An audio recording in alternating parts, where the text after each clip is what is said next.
अगला प्रश्न देखिए। अगला प्रश्न क्या कह रहा है, 3 अंकों वाली कितनी संख्याएं 7 से विभाज्य है। क्या पूछ रहा है, 3 अंक की ऐसी कितनी संख्या है जो 7 से पूरी पूरी कटती है। ठीक है, तो इसके लिए हमें क्या करना पड़ेगा, हमें पहले पता करना पड़ेगा कि 3 अंक का सबसे छोटा संख्या कौन सा है जो 7 से कटता है।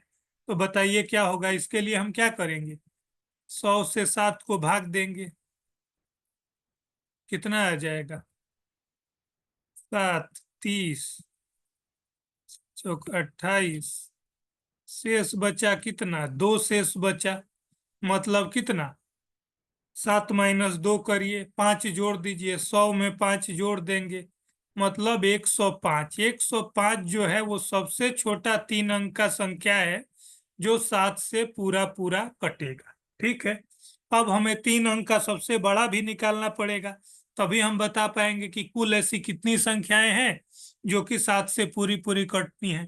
तो 3 अंक का सबसे बड़ा संख्या क्या होता है, 3 अंक का सबसे बड़ा संख्या होता है 999।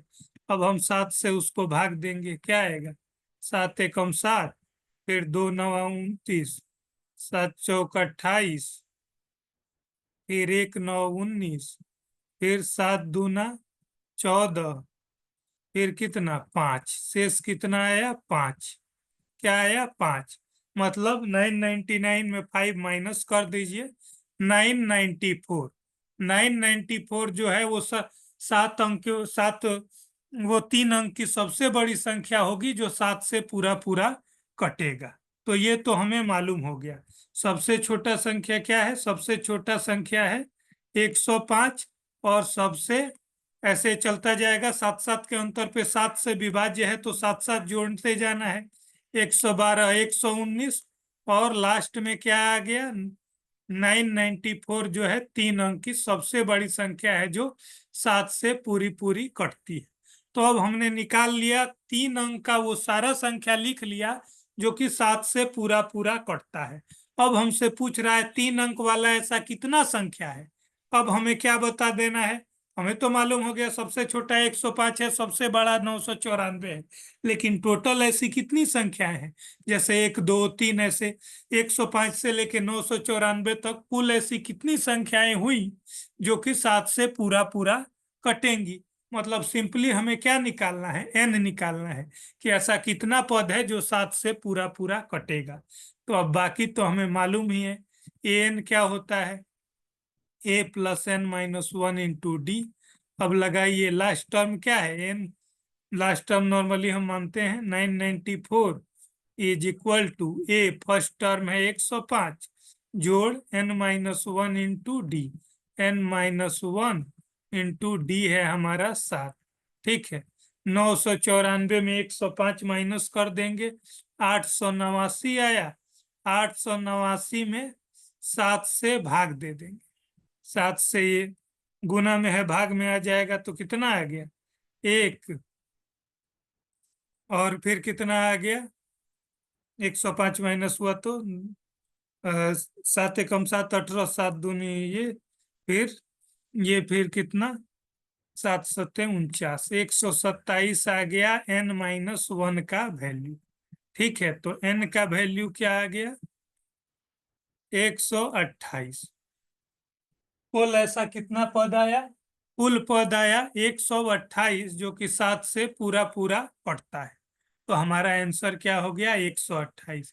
ऐसी 128 संख्याएं हैं जो कि 7 से पूरा पूरा कटती हैं और 3 अंक की हैं, क्या है 3 अंक की हैं। तो ये हो गया। अब अगले क्वेश्चन की तरफ हम बढ़ते हैं। ठीक है, अगला क्वेश्चन देखिए, कह रहा है 10 और 250 के बीच में 4 के कितने गुणज है। ठीक उसी तरह का क्वेश्चन है, 10 और 250 के बीच में 4 के कितने गुणज है। तो बताइए 10 से बड़ा ठीक बड़ा संख्या कौन सा संख्या है जो कि 4 से कटता है, तो 12। फिर अगला संख्या क्या होगा, 4 4 जोड़ते जाइए, 250 से कम हमें बताना है, तो 250 से ठीक छोटा संख्या क्या है जो 4 से कटता है, 248। आप भाग देके और चेक भी कर सकते हैं। अब ये हमारा सीरीज आ गया। अब हमें बताना है कि ऐसा कितना संख्या है। क्या बताना है? ऐसा कितना संख्या है। तो जैसा पिछले क्वेश्चन में किया था, N equal to A plus N minus one into D हम निकाल देंगे, ये हमारा आंसर आएगा। ठीक है, सेम पिछले क्वेश्चन जैसा है।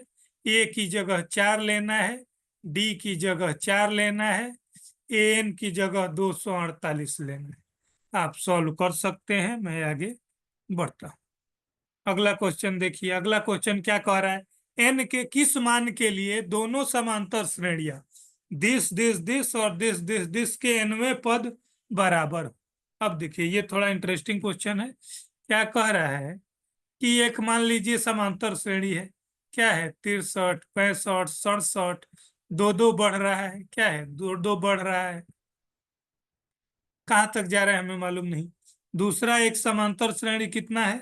3, 10, 17। क्या है? 3, 10, 17। ठीक। ठीक।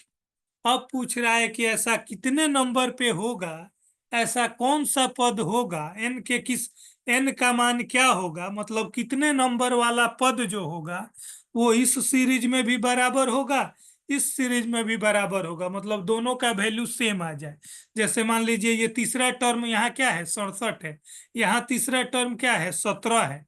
लेकिन हम पूछ रहे हैं कि एन का मान क्या होगा, वो कौन सा टर्म होगा जिसमें ये वाला वैल्यू और ये वाला वैल्यू दोनों बराबर हो जाएगा। ठीक है, कितना नंबर पद पे जाके वो स्थिति बनेगी कि सेम नंबर वाला टर्म बराबर हो जाएगा। अब हम देखते हैं पहले इस सीरीज को। हमें नहीं मालूम, कुछ नहीं मालूम कि कौन सा पद पे होगा। हमें एक फॉर्मूला मालूम है, N equal to A plus N minus one into D. अब हम लगाएंगे तो क्या आ गया? ए है 63। ठीक है, जोड़ N minus one, N minus one, N तो हमें मालूम नहीं, एन मालूम हो जाता तो वही तो पता करना है, इंटू डी। कॉमन डिफरेंस कितना है? 65 में 63 घटाइए 2, ये हमारा क्या आ गया? 63 और प्लस 2n गुना कर दीजिए, 2n माइनस 2, मतलब 61 प्लस 2n। क्या आया? 61 प्लस 2n, nth टर्म आ गया 61 प्लस 2n। ठीक है, अगला अगला दूसरा सीरीज का एन टर्म निकालिए। उधर भी क्या होगा? ए क्या है उधर? दूसरा पहला टर्म क्या है? 3 है। तो A plus N minus one, N minus one into D. D कितना है इधर? कितने का गैप है? 7 7 का गैप है। अब ये आ गया 3 जोड़ 7 एन माइनस 7, 3 जोड़ 7 एन माइनस 7। तो क्या आ गया? देखिए, ये आ गया 7 एन और 3 माइनस 7 क्या हो जाएगा? -4। 7 एन माइनस 4, इसका nth टर्म आया ये, इसका nth टर्म आया ये। अब क्वेश्चन कह रहा है कि n का मान क्या होगा कि दोनों वैल्यू बराबर हो जाएंगे, ये वाला और ये वाला बराबर हो जाए तो n का वैल्यू बताना है। तो जैसा कह रहा है हम रख देंगे। हमारा क्या है? 61 plus 2n is equal to 7n minus 4। Question कह रहा है, हमने अपने तरफ से कुछ नहीं किया। क्वेश्चन कह रहा है कि किस n के मान के लिए nवा टर्म दोनों का बराबर हो जाएगा। अब ये प्लस है, इधर आएगा माइनस हो जाएगा, 2n माइनस 7n हो जाएगा, इज इक्वल टू -4 है, वो प्लस में है, उधर जाएगा माइनस हो जाएगा। -5n आ गया क्या? -65। माइनस माइनस कट जाएगा, 65 में 5 भाग देंगे, एन का मान 13 होगा। एन का मान क्या होगा? 13 होगा। इसका क्या मतलब आया? एन का मान 13 से क्या निकला? अगर हम इसको ऐसे लिखते जाएं, 63, 65, 67, ठीक है, अगर लिखते जाएं आगे, दो दो के गैप पे लिखते जाना है, 69 ऐसे ही लिखते जाएं, तो जो 13वां टर्म आएगा, 13वां टर्म कुछ आएगा। ऐसे ही 3, 10, 17 को भी लिखेंगे, 13वां टर्म कुछ आएगा। तो 13वां टर्म, तो 13वें टर्म पे जाके जो वैल्यू है वो बराबर होगा। इस सीरीज का जो 13वां टर्म होगा और इस सीरीज का जो 13वां टर्म होगा वो दोनों बराबर होगा। ठीक है, आगे बढ़ते हैं। आगे क्या कह रहा है क्वेश्चन? आगे कह रहा है कि वह एपी ज्ञात कीजिए जिसका तीसरा पद 16 है। क्या है? तीसरा पद 16 है और सातवां पद पांचवें पद से 12 अधिक है। क्या है, सातवां पद पांचवें पद से 12 अधिक है। जो कह रहा है हम लिखेंगे। क्या कह रहा है, तीसरा पद 16 है, तो तीसरा पद का फॉर्मूला क्या होता है, A3 A+2D। A+2D का मान 16 दिया हुआ है। एक इधर कम करके डी लिख देना है, सिंपल हिसाब किताब। अब और क्या कह रहा है, सातवां पद पांचवें पद से 12 अधिक है। ठीक, पहले सातवां पद क्या है वो तो निकाल लें। सातवां पद है A+6D, और पांचवा पद पद क्या होगा, A5। पांचवा पद क्या होगा, A+4D। ए प्लस कितना, 4D। ठीक, ये हमारा आ गया। अब कह रहा है ये वाला जो पद है सातवां पद, मतलब ये वैल्यू इससे कितना अधिक है। क्वेश्चन कह रहा है कि 12 अधिक है, मतलब A+6D जो है A+4D से 12 अधिक है। तो दोनों को बराबर करने के लिए क्या कर देंगे, जो कम है उसमें 12 जोड़ देंगे। A+6D बराबर हो गया 12 प्लस A+4D। ठीक है, अब ये क्या आ गया, अब ये कैंसिल हो गया, ये 4D इधर माइनस में आ जाएगा, 6D माइनस 4D।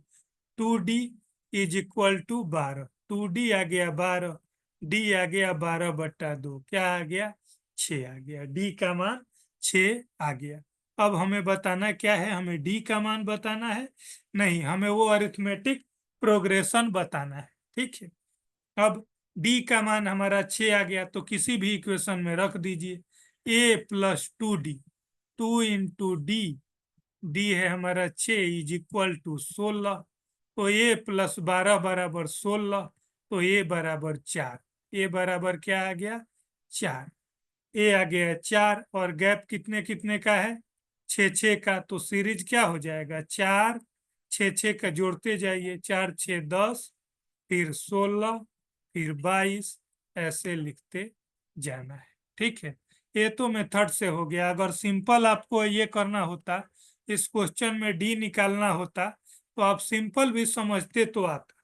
देखिए सातवां पद है और पांचवा पद, 7 और 5 में कितने का गैप है, 2 का गैप है, मतलब दो पद का अंतर से कितने का फर्क पड़ रहा है, 12 का फर्क पड़ रहा है। ये तो दोनों में सेम ही रहेगा, तो दो पद से 12 का, तो एक से एक पद से कितना, 12/2, 6 का अंतर पड़ेगा। मतलब डी आप सिंपली ऐसे भी 6 निकाल सकते थे। अगला क्वेश्चन देखिए। अगला क्वेश्चन है A = 3 8, इतना में अंतिम पद से 20वां पद ज्ञात करिए। क्या करना है, अंतिम पद से 20वां पद ज्ञात करना है। ठीक, अब अंतिम पद कौन सा है, पहले हम वो भी निकाल सकते हैं, या हम लास्ट से 20वां पद कह रहा है, एक दूसरा तरीका भी हम निकाल सकते हैं। देखिए बता रहा हूं कैसे। पहले सीरीज क्या कह रहा है, 3 8 13 ऐसे करके 253 तक जा रहा है। 3 8 ऐसे करके 253 तक जा रहा है। अब कह रहा है, क्वेश्चन क्या कह रहा है पहले ये समझ। क्वेश्चन कह रहा है अंतिम पद से 20वां पद ज्ञात कीजिए। लास्ट से पीछे से काउंटिंग करना चालू करें। मान लीजिए क्या करें हम, इधर से इसके पहले 5 कम कुछ आ रहा होगा, 248, इसके पहले 243। कह रहा है अगर उल्टे से गिनना चालू करें इधर से, तो 20वां नंबर पद क्या आएगा, जैसे 1 2 3, 20वां नंबर पद क्या आएगा। तो इसमें थोड़ा दिमाग लगाएंगे। मैं इस सीरीज को उल्टे ही लिख देता, मान लीजिए मैं आगे से ना लिख के पीछे से लिख, 253 248, 5 5 का तो गैप है, 243। ठीक है, आगे से लिख रहा हूं तो ऐसे आ रहा है, उल्टे लिखेंगे तो ऐसे लिखेंगे, डॉट डॉट डॉट। मतलब पहला टर्म हमारा क्या हो गया, पहला टर्म 253 हो गया। डी हमारा क्या हो गया, कॉमन डिफरेंस कितना है, दूसरे टर्म में पहला घटाइए, किसी भी टर्म में उसका पिछला टर्म घटा देने से आता है। तो 248 में 253 -5, ए आ गया, डी आ गया। हमें 20वां पद बताना है। A20 क्या होगा, A+n-1 × D, मतलब A+19D। A+19D, ए आ गया हमारा 253 प्लस में 19 × D। 19 × D कितना है, -5 है। डी क्या है, -5 है। 253 - 95, 253 - 95 कितना आ जाएगा, 158। ठीक, बाकी हम नेक्स्ट वीडियो में देखेंगे।